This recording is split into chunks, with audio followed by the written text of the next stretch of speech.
Well, welcome. This is Saorsa Mhaire, who is my westerly centaur yacht.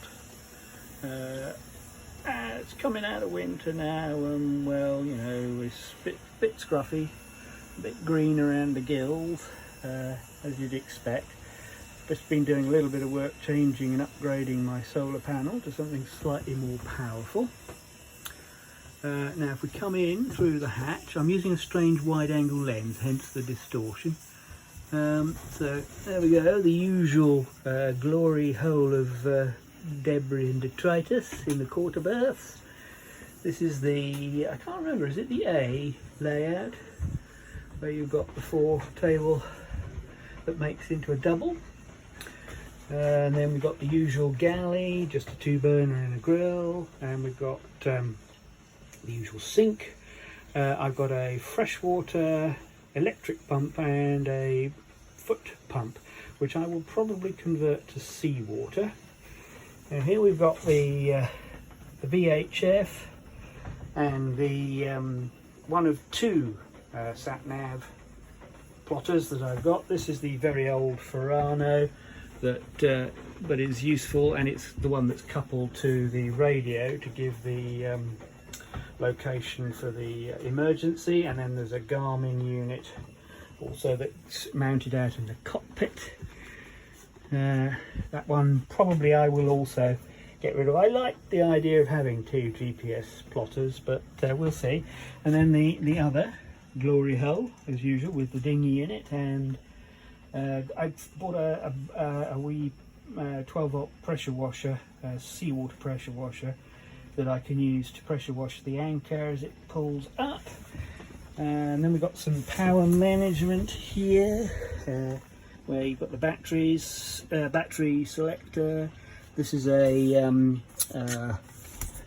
smart relay to charge the, I got rid of the diode version, and it charges the 2 batteries. It prioritises the engine battery, and when that's up to charge it then goes over to the domestic battery. Inverter, not huge number, so it's 1000 watt, 2 kilowatt peak, so it can cope, but that's about all the batteries could probably handle, really. So that gives me a little bit of practicality.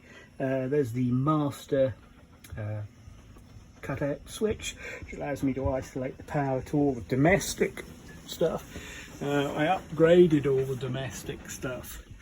Not quite finished yet, so that's all the domestic switch panel.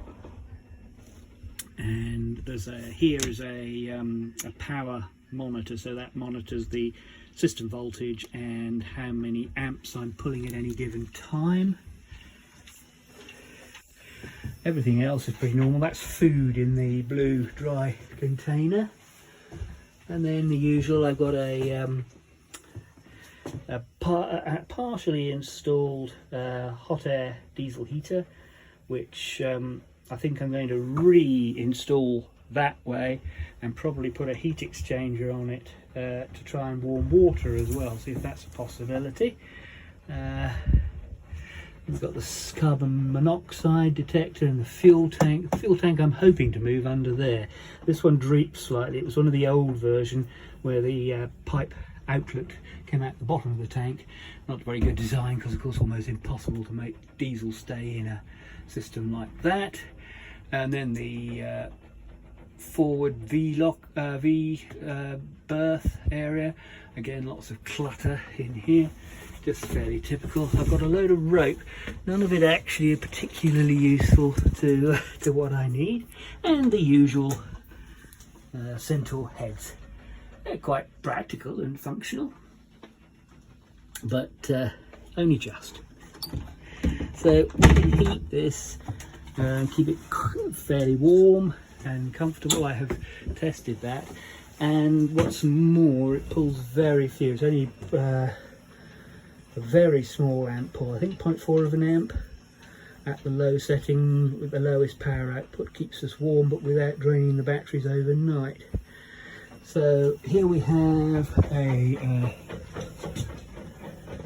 Victron Energy solar charge controller that splits between the 2 batteries. Again, I think it prioritises the engine battery, which is this battery, and the domestic battery is that battery, which actually I must try and swap that around, and we can select through various different things. It's temperatures, battery voltage, battery 1, which is I think the yes, battery 1 is the engine battery, battery 2 is the domestic battery, which is about 99% at the minute, and that's the voltage from the solar panel at the minute. It's getting, the sun's quite low now. I have just changed to well, it says it's a 280 watt, it ain't a 280 watt, it's probably around about 100 watts peak. And that's the current, which is not even registering now because the sun is at quite a low angle. It is March after all. That's a Wi-Fi dongle, so I actually have a wee camera on board so that I can monitor the condition of the boat without having to come over all the time, because I'm currently about 50-60 miles away from where the boat is, which is a bit of a tyranny. But yeah, so she's my westerly Saorsa Mhaire, and I'm very fond of her. Spend a lot of time here. My wife calls her my shed, but I am determined that we are going further afield in the days to come. So anyway, the wide angle lens, very strange, but it allows you to get a slightly better perception of the inside of a boat. A normal camera phone is too narrow. Anyway, that'll do for now. It's more than enough of me, and this is Saorsa Mhaire signing off. Have a good day.